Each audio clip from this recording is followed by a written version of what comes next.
Well, we're gathered here this morning to talk about suicide and raise awareness of the scourge of suicide. I want to say good morning and welcome to our third annual ride. We had to stop one year because of COVID, but this actually is our third ride. And today's donations, no charge for the ride. If you're not registered yet, we'd ask you to register. No charge for the ride, but all donations are gratefully received.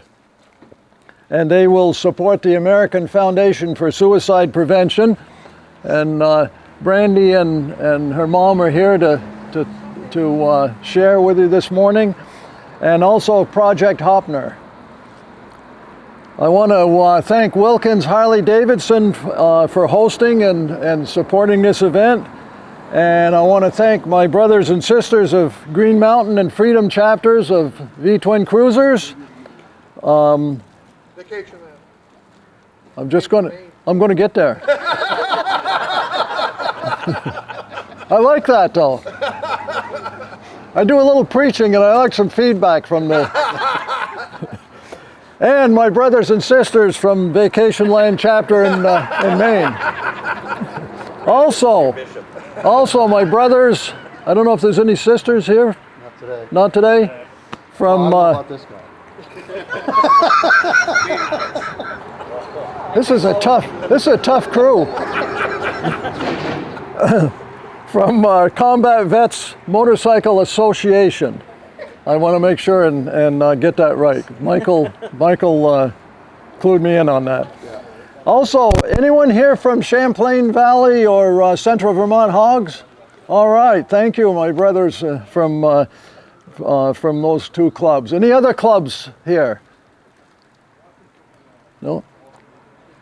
Well, let me start off by saying that my wife, Daryl, and I lost our son, Rob, to suicide back in 2017, November 14th to be specific. At the same time, my three daughters lost their brother. And it's different. I can tell you it's different whether it's your child or it's your sibling. Anybody else here lost someone to suicide? A lot. Well, I also lost my older brother in 2007. Today's event is focused on saving lives, and so we want to talk a little bit about that, and I know that Brandy's going to talk more about that in a minute. Suicide is a huge problem in our state and in our country. Vermont, it's like the second leading cause of death in the state. We in Vermont have the highest suicide rate in the country. We had last year there were 117 suicides, and if you look at the obituaries or you just do the math real quick, I read the obituaries pretty regularly. It's about 2 a week. That's way too many. Across the whole country, were 45,000 suicides in 2020. 45,000.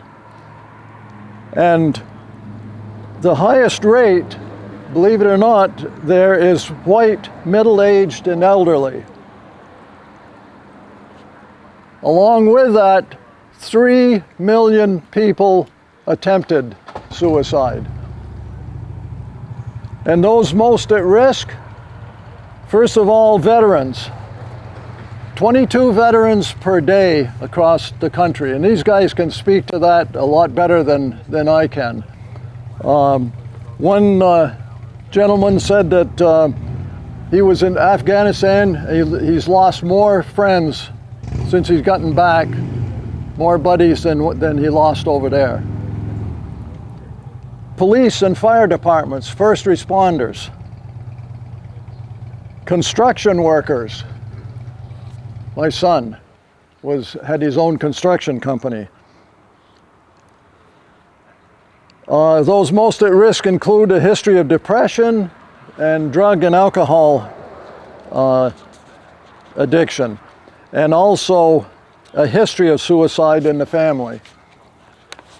And I can relate to that. I have that in my family. But there is hope.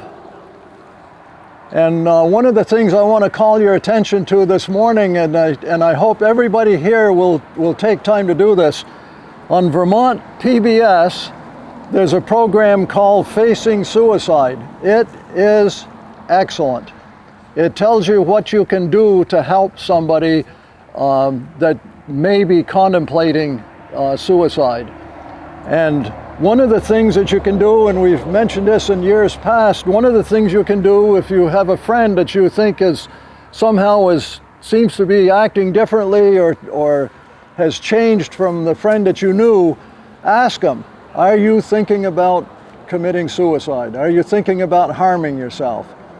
That isn't going to push them towards it, and more than likely they're going to be honest with you and say yes or no, and that's been documented over and over again. That is something that is well worth asking. Reach out and speak up. That's our ride motto, but that's an excellent thing to remember.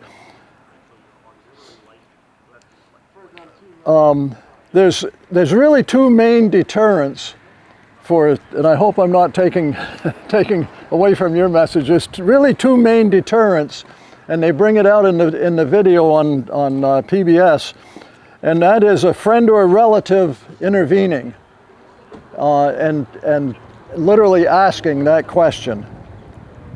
And the other deterrent is the question itself. Ask, are you thinking about harming yourself? And Vermont, of course, has a suicide crisis line. It's 988 is the number. So anyone that you know of, or if you're thinking about it, and people have asked me after my son committed suicide, did you think about suicide? Yeah, I did. 988 is the number to call. It's a new number now. You don't have to remember the area code and all that stuff. And there's 24-hour-a-day help on that. I think that's enough for me. I'm going to turn it over to Brandy. She's from the Vermont chapter of AFSP, American Foundation for Suicide Prevention. Thanks, Bob. I was going to ask if everybody knew what AFSP was, because I don't want to have to say American Foundation for Suicide Prevention every time. But hi, everyone. My name is Brandy Tracy. Like Bob said, I'm a volunteer for the Vermont chapter. I really appreciate you all being here today. I am local. I grew up in Chelsea. I live in Williamstown now, which is like 2 miles that way. And I would say 2.5 years ago, I was a pretty typical woman. I was a wife, a mom of 2 teenagers, working full-time, school full-time, doing all the doctors and all that stuff.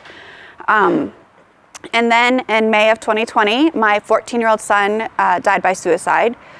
I can't even begin to tell you how that feels and still feels, the guilt and shame and grief and numbness that happens to you. It's indescribable. So a few months after Stephen passed away, I stumbled across AFSP online, because there's not a lot of information for people when you lose somebody to suicide, not a lot of support out there. But we found AFSP, found the Out of Darkness walks, and decided as a family to participate in, I think it was September of 2020, so about 4 months after Stephen died. And it was virtual, so we had family come and just walked, and it felt like the first time we could talk about suicide, say it out loud in public. And it was really empowering, and I decided that I was going to start right there. I'm going to be determined to keep my son's name alive and to fight the suicide epidemic. Since then, I've started volunteering with AFSP personally. My mom is here with me, Helen. She comes with me to do a lot of tabling events that we volunteer for. We have a team called Stephen's Squad, where we go to the Burlington Walk last year. We're going to do it again this year. We have 20 members this year. We are doing a ton of fundraising. We also have a Stephen Squad Facebook page where we just talk about mental health and suicide prevention. And on the AFSP level, like I said, we do the tabling events. We will be in Barre at a cornhole tournament next week. If anyone likes to play cornhole, let me know. I'll give you information. Be at the Farmers Market in Montpelier next month.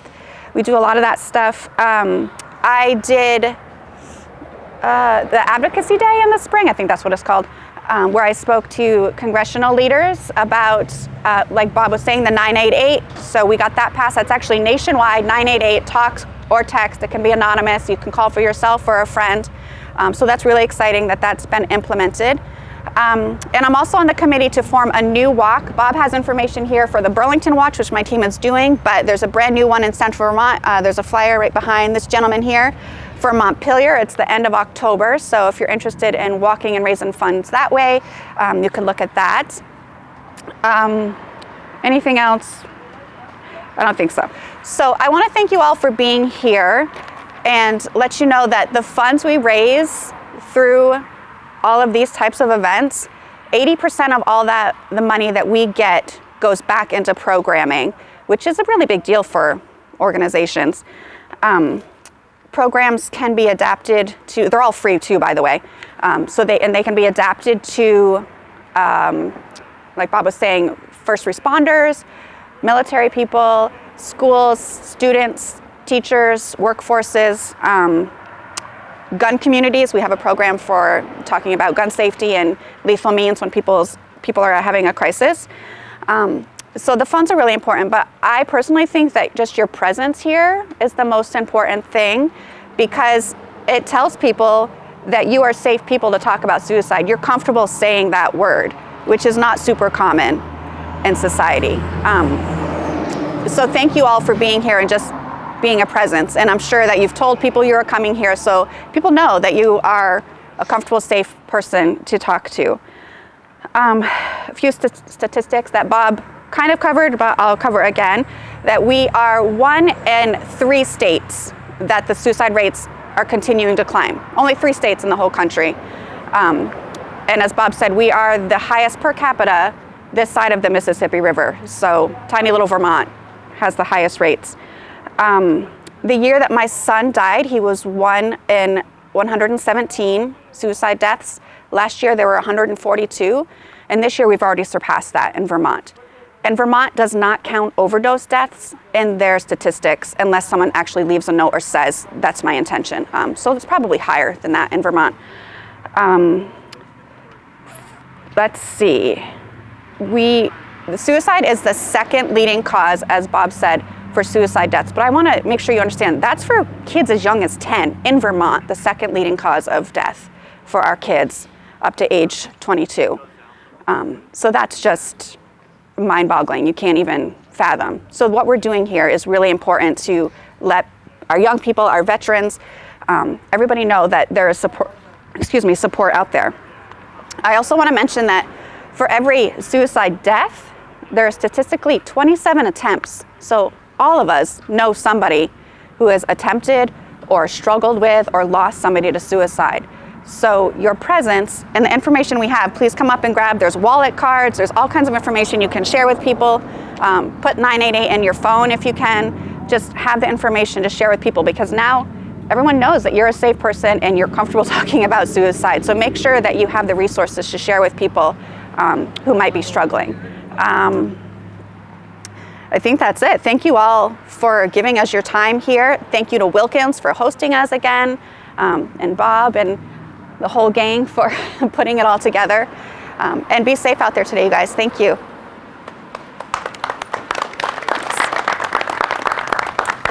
Excuse me. No, not yet. But, just a few more words. Brandy mentioned it, I think, but if you have had a suicide amongst a close friend or relative, there is a group called Survivors of Suicide, and they meet. There's a group that meets in Burlington, and I believe there's a chapter up here in Montpelier now, and there's one on Zoom, which I can put you in touch with. So if you have lost somebody, I go to those meetings and I actually facilitate some of them, and believe me, they are helpful because, as she mentioned, suicide is something that most people don't like to talk about.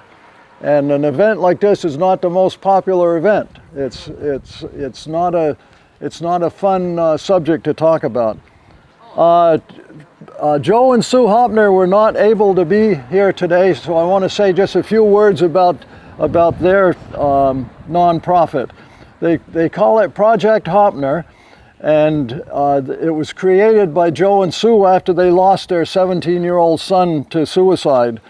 His name was Paul. That was back in 2018. And the goal of their nonprofit is to increase awareness, conversation, and ultimately prevention of teenage suicide. They're concentrating on teenagers. They have a real hands-on approach. They actually go into schools, they go into athletic events, and one of their things that they do is they generate or make T-shirts at home, and they gave me some T-shirts to bring up today, and these are free. This is, you don't have to leave a donation or anything for the T-shirts. I would really encourage you to grab one of them. I have one from a couple of years ago. These say family. And there's a tag on the T-shirt that says, "This shirt was screen printed with love in the home of Joe and Sue Hopner. It's unique and imperfect." Project Hopner T-shirts are meant to open the door to conversations about mental wellness and suicide, kindness and belonging, recovery and hope. And please keep connecting, keep talking, and keep living. They also have a website which I can connect you with if you would like to. One of the things that they have on their T-shirts that I thought was, or they have a T-shirt, I don't have them here this morning, they write ghost in vertically down the back of the T-shirt, GHOST, and you fill in the message on that. So you put a word in for each one of those letters. And some of them are pretty interesting that people have come up with, and you can get those through Joe and Sue.